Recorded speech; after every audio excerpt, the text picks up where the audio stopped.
20 सप्टेंबर 2025 IC-814 the Kandahar hijack ही series बघितली.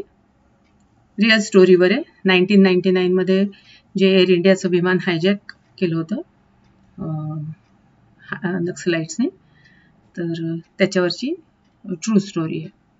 आणि रिझन्स प्रत्येकाच्या हायजॅकचे किती वेगळे असतात आणि प्रत्येकाचा इंटरेस्ट किती वेगळा असतो. आणि गव्हर्नमेंट ऑफिशियल्स करतात, पण 8 दिवस विमान त्यांच्या ताब्यात होतं. म्हणजे काय परिस्थिती निर्माण झाली असेल तर अक्षरशः म्हणजे विषण्ण करून टाकतात. म्हणजे हे तर थोडक्यात. आणि त्यावेळेस अटल बिहारी वाजपेयी प्राईम मिनिस्टर होते आणि आपले जितके पण कॅबिनेट मिनिस्टर्स होते सगळ्यांचं चाललंच होतं, पण तरी एकूण म्हणजे त्यांचे प्रयत्न चालू होते, पण शेवटी काय फोनाफोनी बोलणं, मी हे करतो मी ते करतो असंच, म्हणजे त्याच्यातच वेळ जातो. याची परमिशन, ह्याचे प्रोटोकॉल्स, याचं लेखी आणा त्याचं लेखी आणा. मग त्यांचे हे लोकांची सुटका जर करायची तर जम्मू काश्मीरच्या चीफ मिनिस्टरने तयार व्हायला पाहिजे वगैरे वगैरे. प्रत्येकाचे प्रोज अँड कॉन्स करता करता किती दिवस जातात, म्हणजे त्या नागरिकांचा जीव किती धोक्यात आहे. परत ॲट द सेम टाइम ज्यांना रिहा करायचं आहे, ज्या नक्सलाइट्सना रिहा करायचं आहे, तर जे आर्मी ऑफिसर्स किंवा जवानांकडचे जे असतात त्यांचंही म्हणणं बरोबर आहे. ते म्हणतात आम्ही किंवा आमचे पोरं जीवाचं रान करून त्या नक्सलाइट्सचा पकडतात, आपला जीव धोक्यात घालतात आणि त्यांना आपण असंच सोडून द्यायचं, म्हणजे पुन्हा सगळ्यांचा जीव घ्यायला बिलकुल सोडायचं नाही, काय होऊ दे. म्हणजे अशा याच्यामध्ये सिच्युएशनमध्ये कसा निर्णय घ्यायचा फार कठीण असतं. बरं, पंतप्रधान म्हणतात आपण त्यांच्यासमोर झुकायचं नाही, हे करायचं नाही. मग आता कसं काय? तर बरं, ते नक्सलाइट्स जे होते ते तसे खूप पॅसेंजर्सची पोलाईट म्हणजे वागत होते. फार हे नाही, म्हणजे धमकी देत होते की जर कोणी आमच्या अगेन्स्ट केलं तर आम्ही हे करू ते करू. पण मग जेव्हा काहीच डिमांड्स त्यांच्या किंवा हे नाही फुलफिल, तर सरळ 2 लोकांच्या याच्यावर चाकू, ते म्हणतात आपण रक्त वाहवल्याशिवाय यांना अक्कलच येणार नाही. आणि खरंच ते लिटरली 2 जणांना चाकू मारतात.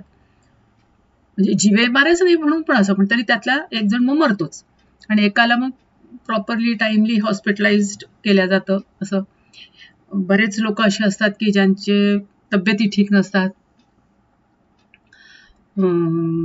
मेंटली अफेक्टेड चाइल्ड असतो, एकाला श्वासाचा प्रॉब्लेम असतो, सगळे प्रकार. आणि इतके दिवस त्या टॉयलेटचं म्हणजे वापरायचा, एक तर लिमिटेड टॉयलेट्स आणि इतके पॅसेंजर्स जाणार इतके दिवसाकरता, तर त्या टॉयलेटची हालत खराब होऊन जाते. त्यात त्यांचं ते व्हॅक्यूम सिस्टम खराब झालेली असते, सगळा मेस झालेला असतो.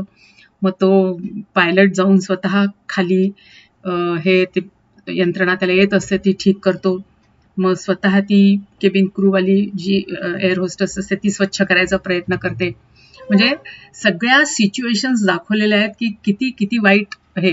त्यातल्या त्यात एवढं असतं की कंधारला जेव्हा हे 4-5 दिवस असतं विमान, तर तिथले जे अफगाणिस्तानचे जे गव्हर्नमेंट असते ती खूप कॉपरेट करते आणि त्या लोकांना सगळं खाण्यापिण्याचं, चहा कॉफी सगळं विचारत असते. मग आता जेव्हा हे आपले लोक, इंडियन एम्बेसीचे लोक तिथे पोचतात आणि त्यांच्या मागण्या काय आहेत, तर ते सांगतात की अझद मसूरला आणि अजून 1-2 जणांची नावं घेतात, त्यांना सोडा, तर आणि आम्हाला इतकी इतकी रॅन्सम पण पाहिजे. पण म्हणजे शेवटी हो नाही करता करता ते म्हणतात पैसे तर मिळणार नाही, पण ठीक आहे आम्ही त्या लोकांसोबत सोडतो. तो मसूर असं, म्हणजे आता या पहलगाममध्ये पण तो इन्व्हॉल्ड होता. म्हणजे एक माणसाला सोडल्यावर किती लोकांचं. त्यावेळेस अल कायदा, ISI हे सगळे जण तिथे ऍक्टिव्ह असतात. तालिबान, आपला उमर अब्दुल कोण त्याला मारलं असं, ओसामा बिन लादेन, हे सगळे ऍक्टिव्ह असतात. तर बाकीच्यांना तर म्हणजे त्यांना एस्टॅब्लिश करायची असते पूर्ण किंगडम मुसलमान. पण त्यातला जो एक हे असतो हायजॅकर मधला, तर तो त्याचा भाऊ असतो तो मसूद. आणि त्याला फक्त आपल्या भावाला सोडवायचं असतं. तो म्हणतो मला बाकी कशाशी काही घेणं नाही, मला माझ्या भावाला मोकळ करायचंय, आणि त्याच्याकरता मी हे केलंय. आणि त्याच्याच बरोबर ते जे बाकीचे नक्षली त्यांनी बॉम्ब 17 किलो RDX त्याच्यामध्ये ठेवलं असतं एका बॅगमध्ये. तर हे सगळे प्रकार जे झाले असतात ते आपला इंटेलिजन्सचा एक राम म्हणून असतो, त्यांनी सगळं म्हणजे असं पकडून टॅक्सी ड्रायव्हरला आणि सस्पिशियस लोकांना ही माहिती काढली असते की त्या प्लेनमध्ये हे पण आहे, RDX पण आहे. म्हणजे त्यांचा हा पण प्लॅन असतो की जर बोलणी असफल झाली किंवा विफल झाली, ऐकलं नाही, तर सरळ पूर्ण विमानच्या विमान उडवून टाकायचं, काय व्हायचं ते होईल. तर हे लोक असे धमक्या देतच असतात, जर तुम्ही ऐकलं नाही तर आम्ही परत इंडियामध्ये हे करून उडवून पार्लियामेंटवरच क्रॅश करू वगैरे वगैरे. आता हे जेव्हा हायजॅक करतात तर हा जो कॅप्टन असतो पायलट, तर हे लोक थोडं थोडं डोकं वापरून हे करतातच की नाही फ्युएल संपतंय किंवा आपल्याला तिथपर्यंत जायला, कंधारपर्यंत जायला फ्युएल नाहीये, आपल्याला मध्येच उतरवावं लागेल. मग अमृतसरवर उतरवतात. तर ह्यांचा हाही प्लॅन असतो की अमृतसरवर उतरवलं की तिथून आपले लोक मिलिटरीचे आणि अटॅक करतील आणि त्यांना सोडवतील. पण ह्या लोकांना बहुतेक तो अंदाज येतो की त्या फ्युएल टँकच्या मध्ये हे लोक लपलेले आहेत आणि ते करतात. तर तिथे थांबल्याच तो लगेच म्हणतो 5 मिनिटात तुमचं नाही म्हणे, आपण जायचं इथून लाहोरला, किती हे झालं मध्ये क्रॅश तर होऊ दे, अजिबात थांबायचं. त्याच्यामुळे तो प्लॅन त्यांचा फेल होऊन जातो. मग लाहोरला उतरतात, मग लाहोरला फिलिंग करतात, मग तिथून दुबई आणि दुबईहून शेवटी कंधार, असं करत करत ते लोक स्टेप्स घेत जातात. आता कंधारमध्ये सुद्धा त्यांचं जेव्हा म्हणतात की फ्युएल भरणं झालं की आपण जायचं वापस याला दिल्लीला, आणि तिथे आपण मागण्या आपल्या मान्य नाही झाल्या तर सरळ पार्लियामेंट उडवून टाकायचं. तर ह्यांना म्हणजे तेच असतं की इथून आता ते उडूच द्यायचं नाहीये विमान.